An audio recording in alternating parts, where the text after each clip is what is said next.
Good morning, everyone. I am Eliza Tekasan Bagundang, and I will be reporting the topic, the world or global economy. The global economy, or the economy, refers to the interconnectedness on worldwide economic activities that take place between multiple countries. These economic activities can have either a positive or negative impact on the countries involved. So, as what I have said, global economy talks about a interconnectedness of every country or every nation. In short, global economy talks about a nations that have a stable economy that are being connected to each other. Examples of these global economies on economic activities are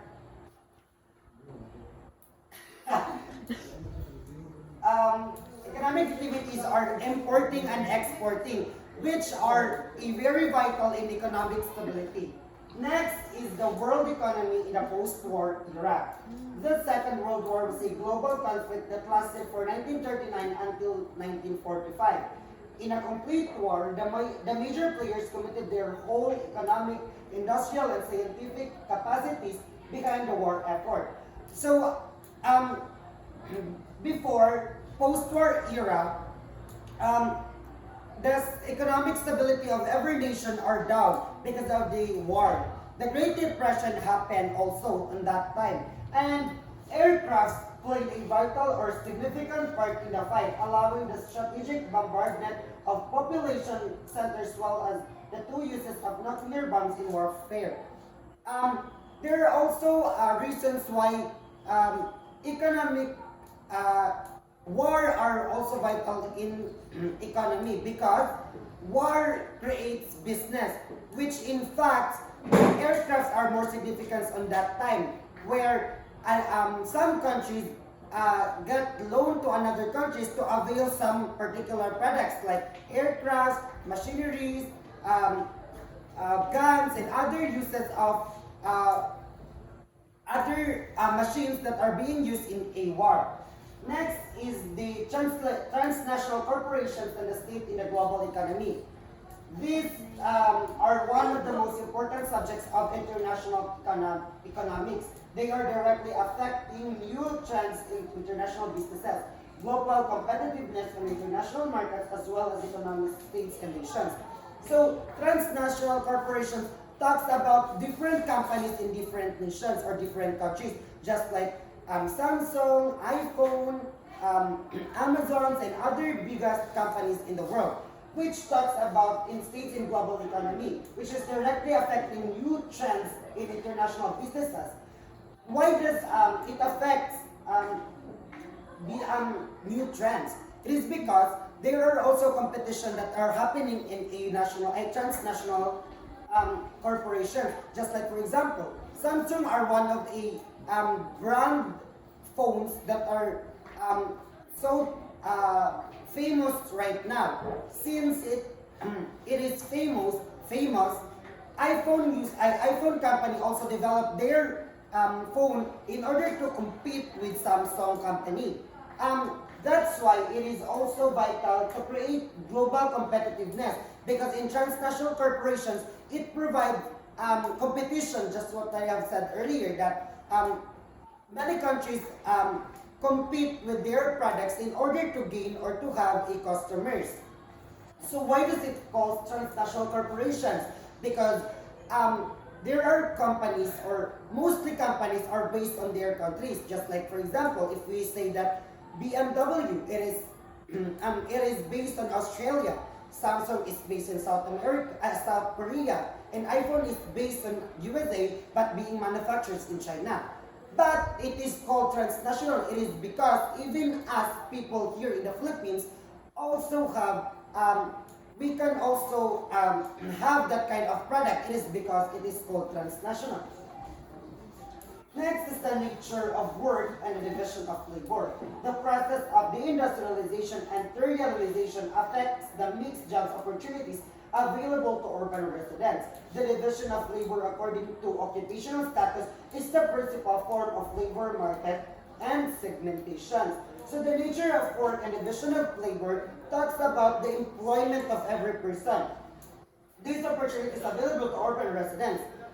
And also, division of labors according to occupational status is the principal form of labor, just what I have said earlier. There are three classifications of occupational status. Like I've said, full-time versus temporary work, gender, and space. If we say full-time versus temporary work, it talks about employment and employment or being employed and does not have a stable job. For example, full-time employment talks about being employed and having a stable job, which means that you are a regular worker. Temporary work talks about they have a span of time that that they work.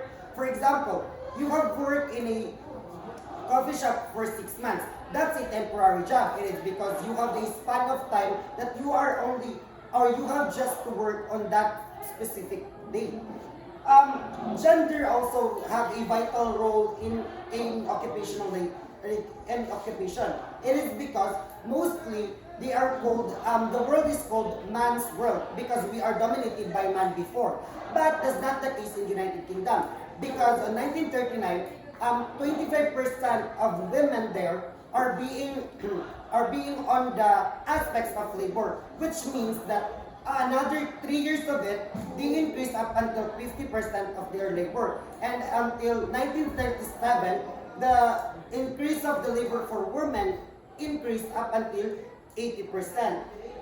That's why it also have a significant role in the occupation or in division of labor.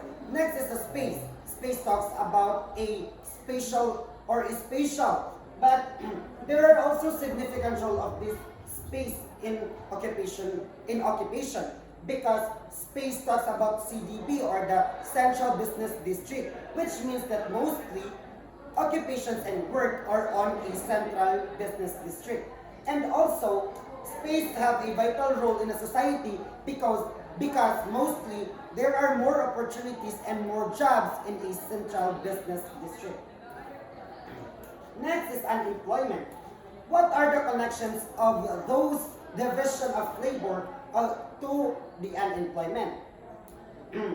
The condition of one who is capable of working, actively seeking work but unable to find any work. It is important to note that to be considered unemployed, a person must be an active member of the labor force and in search of remunerative work, which means that unemployment occurs because of lack of opportunities for work, which means that a certain person does not have a stable job or does not have a job, which means they are unemployed.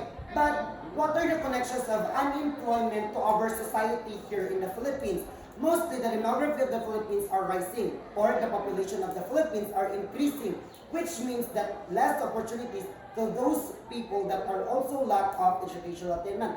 There are no discriminations behind that, but let me emphasize the word educational attainment because mostly here in the Philippines, we are being required of this specific standard to be fit on that specific job. For example, you are applying to this job or to this work. You are being required to meet those standards in order to have a job. Like for example, you are applying to be a teacher. So one of the requirements of being a teacher, you must have a degree. You must pass the LET examination. So if you don't have those specific qualifications, then you can't have that specific job because we must need to fit on that specific standards.